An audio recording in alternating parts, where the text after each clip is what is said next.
ప్రభువునందు ప్రియులకు క్రీస్తు యేసు వారి నామములో శుభములు తెలియజేయుచున్నాం. ఈ దినం హెబ్రోన్ క్యాలెండర్ వాగ్దానము.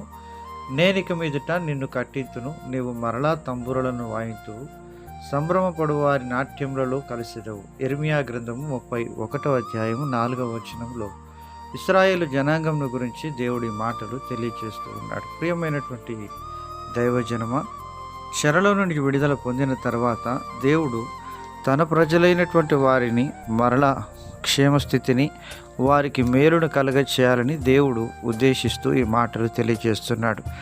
నేను నిన్ను మరలా కట్టింతును అనేటువంటి మాట దేవుడు తిరిగి సమకూర్చే పనిలో ఉంటున్నాడు. దేవుడు తన ప్రజలైనటువంటి వారిని తిరిగి సమకూర్చి యెరూషలేమునకు తీసుకొని రావాలని, వారి ద్వారా తన నామానికి ఘనత తెచ్చుకోవాలని దేవుడు సెలవిస్తున్నాడు.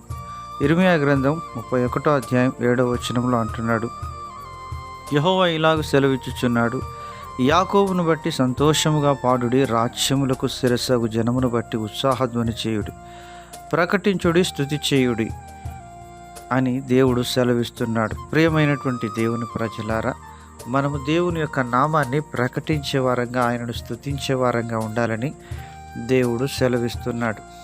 ప్రభు తిరిగి నిన్ను మరలా కట్టించాలనుకుంటున్నాడు. శత్రువైన అపవాది నిన్నెంతో నష్టపరిచి, నిన్ను కూలద్రోసి, నిన్ను పడగొట్టి ఎంతో నష్టంలోనికి నడిపించాలని చూసినప్పటికీ మన రక్షకుడైనటువంటి దేవుడు తన యొక్క బాహు చేత మనల్ని బలపరిచి లేవనెత్తి తిరిగి సమకూర్చే పనిలో ఉన్నాడనే సత్యాన్ని మనం మర్చిపోవద్దు.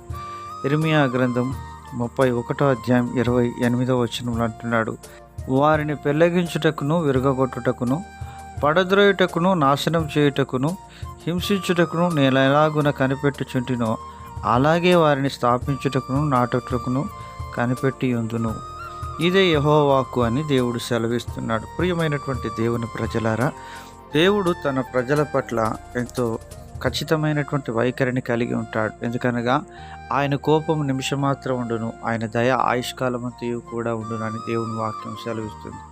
దేవుడు కోపించినప్పటికీ ఆయన తిరిగి వాత్సల్యము చూపించే దేవుడుగా ఉంటున్నాడు. తన ప్రజల పక్షంగా దేవుడు కృపను అనుగ్రహించేవాడుగా ఉంటున్నాడు. ఆయన నిత్యము కోపించేవాడు కాదు అని దేవుని వాక్యం సెలవిస్తుంది. మనలో ఉన్నటువంటి దుష్టత్వము, పాపము, చెడుతనము తొలగించుటకు ఆయా సమయాల్లో దేవుడు కొంత కఠినమైనటువంటి వైఖరిని అవలంబించినప్పటికీ తిరిగి మనల్ని సమకూర్చి తనలో స్థిరపరిచి తన నామానికి మహిమ, ఘనత తీసుకొని వచ్చేవాడుగా ఉంటున్నాడు. అలాగున ప్రభు మన జీవితాల్లో తన నామానికి మహిమ తెచ్చుకొనుగాక.